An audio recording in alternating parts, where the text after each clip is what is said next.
So magandang hapon mga kababayan. Nandito po tayo ngayon sa Kabangkalan, Mandawi City. Papunta na tayo sa office mga kababayan. Habang nanonood tayo sa ating dinadaanan, ito ay Kabangkalan patungong Talamban. So titingnan natin ang ating mga lugar, kung taga saan ka, kung taga rito ka, pa-like and share ang ating video para naman madagdagan ang ating mga subscriber mga kababayan. At magko-comment po tayo mga kababayan tungkol sa pinafile ngayon ng Makabayan Black. Ito sila mga kabayan Black, parang wala nang iniisip ang guluhin ang buhay ng ating dating Pangulo. Akalain mo mga kababayan, nag-file na sila ng kaso para i-disbar ang dating Pangulo. Dahil kuno sa pagmumura, dahil sa EJK, wala namang napatunayan nila na may EJK talagang nangyayari dito sa ating bansa. Kung may EJK man nangyayari, ay yun ang ginagawa nila. Dahil sila ang IPA, sila ang gumagawa papunta lang kan Duterte ang kasalanan. Sila ang gumagawa ng EJK mga kababayan. Anong sabi ng trabaho ba ng Pangulo ang pagpatay ng isang taong walang kalaban-laban? Hindi trabaho. Ngayon i-disbar nila dasi pa na hindi kuno tularan dahil ang dating Pangulo ay palaging nagmumura. Sa totoo lang mga kababayan, ito ay walang katotohanan. Nagmumura ang dating Pangulo dahil galit siya sa mga kriminal. Nagmumura ang Pangulo dahil galit siya sa mga taong mandurugas. Galit ang Pangulo dahil nilalamangan nila ang mga mahihirap. Galit ang Pangulo sa mga oligarko. Diba? Sa panahon ng kanyang panunungkulan bilang presidente. Ngayon mga kababayan, ngayon na hindi na Pangulo ang dating Pangulo, hindi na Pangulo ang PRRD, may nakita ka bang nagmumura ang dating Pangulo? Wala na siyang karapatan magmura sa isang tao dahil wala na siyang posisyon bilang Pangulo ng ating bansa. Wala na siyang posisyon. Diba? Nakita mo ba nagmura ba ang Pangulo? Sa palagay ninyo mga kababayan, sa palagay ninyo, tama ba? Tama ba na murahin ang dating murahin? Tama ba murahin ka talaga dahil may kasalanan ka? Kung ikaw ang head of the father of the family, kung galit ka sa iyong mga anak, talagang magmumura ka dahil hindi tama ang ginagawa nila. Kung nagkamali ang iyong mga anak, alanganan bigyan mo siya ng pera at tama yung ginagawa mo. Bigyan kita ng pera kaya nagkamali ka. Yun ba ang ibig sabihin ng Makabayan Black? Kasi wala na silang nagawa, magpapile daw sila ng disbarment according to the Makabayan Black. Para sa akin mga kabayan, wala hindi na sila hindi na. Paano yan papatulan ng hustisya? Paano yan papatulan? Hindi nga siya nag-file ng kaso Wala nga nag-file ng kaso tungkol sa Pangulo, tapos yun ang basihan nila. Walang basihan yan mga kababayan. This is a liar. Liar is a fake news. Yan mga kababayan, natanggap nila. Dahil hindi nila matanggap, natalo sila, kaya ganun na lang ang gagawin nila.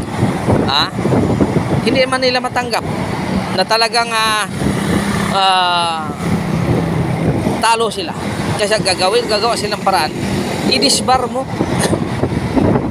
Ikatulad mo kang Larry Gadon. Si Larry Gadon ina-disbar talaga dahil wala siyang posisyon sa gobyerno, nagmura pa siya, isa pa siyang abogado. Dapat lang i-disbar ka. Dahil naging bubo ka na.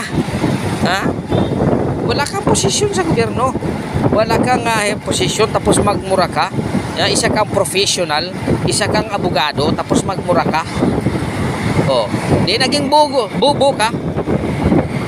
Katulad ka ni Larry Gadon, naging bubo. Di ba?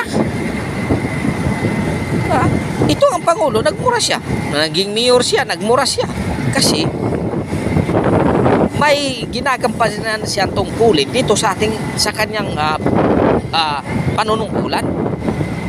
May panunungkulan siya na dapat tuparin, na ang lahat ng kanyang constituent ay safety. Safe. Walang gumagalaw kahit sino man. Hindi niya gusto na kaya prinotektahan lang niya ang inosinteng tao. Tapos yun ang basihan ninyo, i-disbar ninyo ang Pangulo na tatawanan lang kayo ng Pangulo. Tawanan lang talaga kayo ng Pangulo. Bakit? Walang basihan ang iyong ebidensya. Walang basihan ang inyong mga allegation. Sa totoo lang.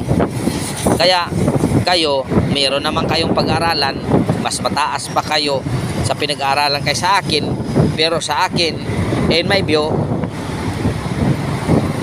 hindi sapat ang ebidensya na yan na ma-dispar ang isang tao. Sa totoo lang, hindi sapat. Yun lang ang basihan niya. Nagmura tapos may EJK nga, hindi nga napapatunayan na may EJK. Sabihin mo, maraming pinatay. Sabihin ninyo, sinabi na sa Quadcom, sabi pa nini Castro, excuse me, sabi pa ni Castro, umamin na siya na marami siyang pinatay. Bakit? Umamin ba ang Pangulo na marami siyang pinatayng tao? Sinasabi na marami siyang pinatay. Ano ayon? Anong masama doon kung marami siyang pinatay? Nag-mention ba ang dating Pangulo na marami siyang pinatayng tao? Kung marami siyang pinatay, marami siyang pinatay na manok, marami siyang pinatay ng hayop. Wala pa. Maraming pinatay. So questionable pa ito, mga kababayan, dahil hindi nabanggit ang tao dyan sa maraming pinatay. Umamin nga siya. Marami siyang pinatay. Pero bakit tao bang pinatay niya? Wala, hindi man siya nagbanggit ng tao. So dapat ito ang ilalagay niyo sa kukote ninyo. Ilagay ninyo sa kukote para malaman ninyo yung katotohanan. So by the way, mga kababayan, maraming salamat mga kababayan sa inyong suporta. Kung dito na po tayo mga kababayan sa Talamban, Burbaho. Tingnan mo, ito ngayon ang sitwasyon ngayon sa Burbaho. So kung taga Burbaho ka, palike and share naman ang ating video para naman madagdagan natong mga subscriber mga kababayan. Ito na. Tingnan nyo mga kababayan, tingnan nyo. So maraming salamat mga kababayan. Hanggang dito na lang po. God is good all the time. All the time, God is good. Pitching your kaninyong tanan. Huwag nyo kalimutan mga kababayan, mag-subscribe sa akin mga kababayan. God is good all the time. Pitching your kaninyong tanan mga kababayan.